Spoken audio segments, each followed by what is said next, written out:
요한복음 2장. 사흘째 되는 날에 갈릴리 가나에 혼인잔치가 있었다. 예수의 어머니가 거기에 계셨고 예수와 그의 제자들도 그 잔치에 초대를 받았다. 그런데 포도주가 떨어지니 예수의 어머니가 예수에게 말하기를 포도주가 떨어졌다 하였다. 예수께서 어머니에게 말씀하셨다. 여자여, 그것이 나와 당신에게 무슨 상관이 있습니까? 아직도 내 때가 오지 않았습니다. 그의 어머니가 일꾼에게 이르시길 무엇이든지 그가 시키는 대로 하세요 하였다. 그런데 유대 사람의 정결 예법에 따라 거기에는 돌로 만든 물 항아리 6이 놓여 있었는데 그것은 물 2-3 동이들이 항아리였다. 예수께서 일꾼들에게 말씀하셨다. 이 항아리에 물을 채워라. 그래서 그들은 항아리마다 물을 가득 채웠다. 예수께서 그들에게 말씀하시기를 이제는 떠서 잔치에 맡은 이에게 가져다 주어라 하시니 그들이 그대로 하였다. 잔치를 맞은 이는 포도주로 변한 물을 맛보고 그것이 어디에서 났는지 알지 못하였으나 물을 떠온 일꾼들은 알았다. 그래서 잔치를 맡은 이는 신랑을 불러서 그에게 말하기를 누구든지 먼저 좋은 포도주를 내놓고 손님들이 취한 뒤에 덜 좋은 것을 내놓는데 그대는 이렇게 좋은 포도주를 지금까지 남겨두었구려 하였다. 예수께서 이 첫 번째 표징을 갈릴리 가나에서 행하여 자기의 영광을 드러내시니 그의 제자들이 그를 믿게 되었다. 이 일이 있은 뒤에 예수께서는 그의 어머니와 형제들과 제자들과 함께 가버나움에 내려가셔서 거기에 며칠 동안 머물러 계셨다. 유대 사람의 유월절이 가까워져서 예수께서 예루살렘으로 올라가셨다. 그는 성전뜰에서 소와 양과 비둘기를 파는 사람들과 돈 바꾸어 주는 사람들이 앉아 있는 것을 보시고 노끈으로 채찍을 만들어 양과 소와 함께 그들을 모두 성전에서 내쫓으시고 돈 바꾸어 주는 사람들의 돈을 쏟아 버리시고 상을 둘러 엎으셨다. 비둘기 파는 사람들에게는 이것을 걷어치워라. 내 아버지의 집을 장사하는 집으로 만들지 말아라 하고 말씀하셨다. 제자들은 주님의 집을 생각하는 열정이 나를 삼킬 것이다 하고 기록한 성경 말씀을 기억하였다. 유대 사람들이 예수께 물었다. 당신이 이런 일을 하다니 무슨 표징을 우리에게 보여주겠소? 예수께서 그들에게 말씀하셨다. 이 성전을 허물어라. 그러면 내가 사흘 만에 다시 세우겠다. 그러자 유대 사람들이 말하였다. 이 성전을 짓는 데에 46해나 걸렸는데 이것을 사흘 만에 세우겠다고요? 그러나 예수께서 성전이라고 하신 것은 자기 몸을 두고 하신 말씀이었다. 제자들은 예수께서 죽은 사람들 가운데서 살아나신 뒤에야 그가 말씀하신 것을 기억하고서 성경 말씀과 예수께서 하신 말씀을 믿게 되었다. 예수께서 유월절에 예루살렘에 계시는 동안에 많은 사람들이 그가 행하는 표징을 보고 그 이름을 믿었다. 그러나 예수께서는 모든 사람을 알고 계시므로 그들에게 몸을 맡기지 않으셨다. 그는 사람에 대해서는 어느 누구의 증언도 필요하지 않으셨기 때문이다. 그는 사람 마음속에 있는 것까지도 알고 계셨던 것이다.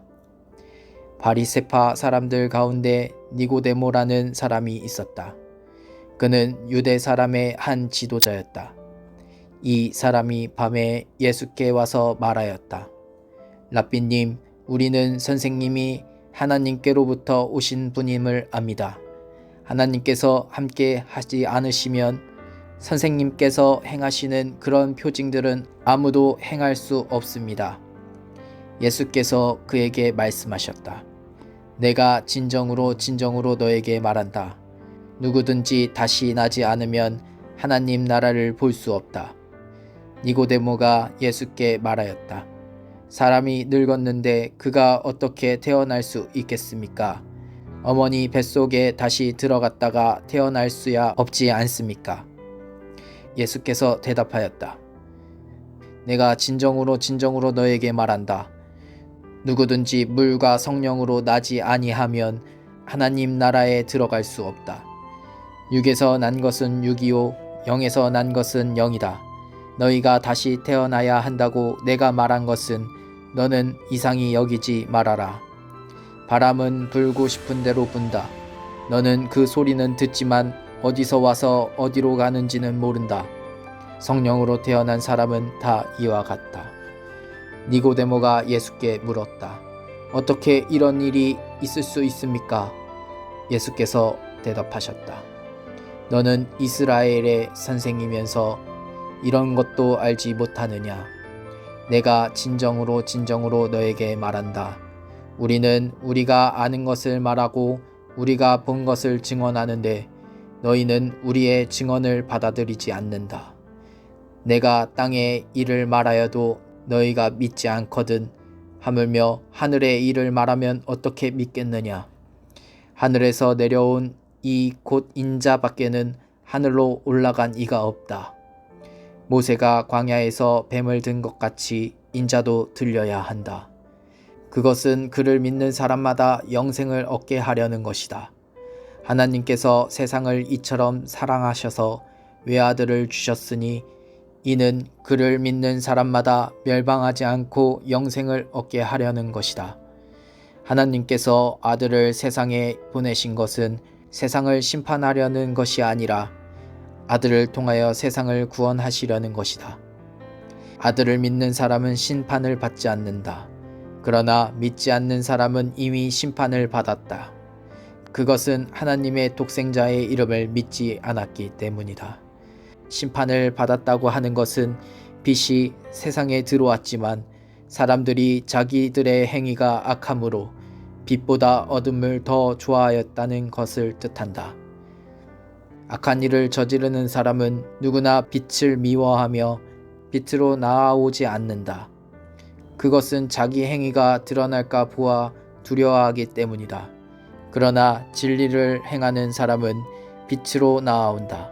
그것은 자기 행위가 하나님 안에서 이루어졌음을 드러내려는 것이다.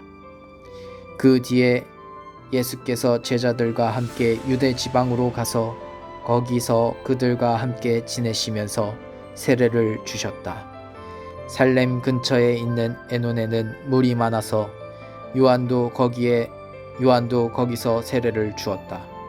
사람들이 나와서 세례를 받았다. 그때는 요한이 아직 옥에 갇히기 전이었다.